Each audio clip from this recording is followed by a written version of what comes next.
Այդքան հարցը ես ուզում եմ հիշեցնեմ, որ այսօր մեր գնացող կառավարության վերջին նիստն է։ Դրա համար շատ ուշադիր եղեք հարցեր տալուց։ Պարոն Կարապետյան, ընդունված կարծիք կա, որ Հայաստանում իշխանությունը հնարավոր չէ փոխել ընտրություններով, եւ դա մենք տեսել ենք։ Մինչդեռ դուք ընտրություններից ամիսներ առաջ ձեզ ներկայացնում եք, ձեր թիմն էլ ձեզ ներկայացնում է ապագա վարչապետ։ Դուք մի առիթով ասացիք, որ սոցհարցումների հիման վրա է ձեր համոզմունքը։ Ես ուզում եմ հարցնել, եթե այդուհանդերձ ընտրություններից հետո դուք իշխանություն չվերցրեցիք, համարելու եք արդյոք, որ ընտրությունները կեղծվել են, եւ այդ դեպքում ունեք արդյոք պլան B, թե վերցնելու եք ձեր մանդատները եւ Նիկոլ Փաշինյանի մոտ ընդդիմություն եք աշխատելու,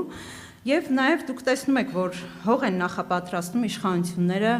ձեր գրանցումը կասեցնելու հետ կապված, ճիշտ է գրանցվել եք, բայց հնարավոր է ինչ-որ փուլում նաև կասեցնեն։ Այս դեպքում էլ ունեք արդյոք պլան B եւ ձեր ընտրազանգվածին որ ուղղությամբ եք ուղղորդելու։ Շնորհակալ եմ։ Գիտեք, այդ պլան B-ն ունի հայ ժողովուրդը։ Այսինքն ես ինչ պետք է անեմ մենակ։ Դրա համար հաստատ հայ ժողովուրդը ունի բոլոր պլանները,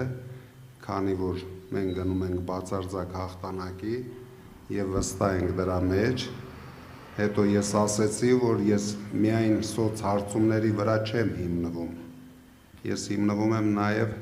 Փաշինյանի բացարձակ ցածր ռեյտինգի վրա, ինչը որ երևի դուք ինձնից լավ եք տեսնում։ Դրա համար մենք անում ենք հիմա առաջին քայլը։ Մենք գնում ենք ընտրությունների օրինական ճանապարհով, թույլ չտալով ոչ մի ապօրինություններ մեր կողմից,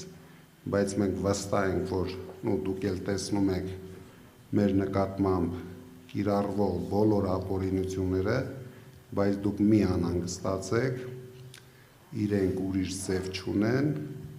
25% ռեյտինգ ունենալով իրենք չեն կարող ոչ մի իշխանություն ունենալ Հայաստանում։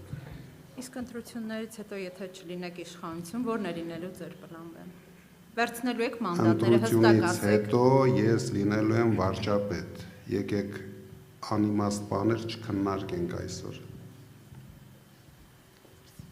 Շնորհակալություն եւ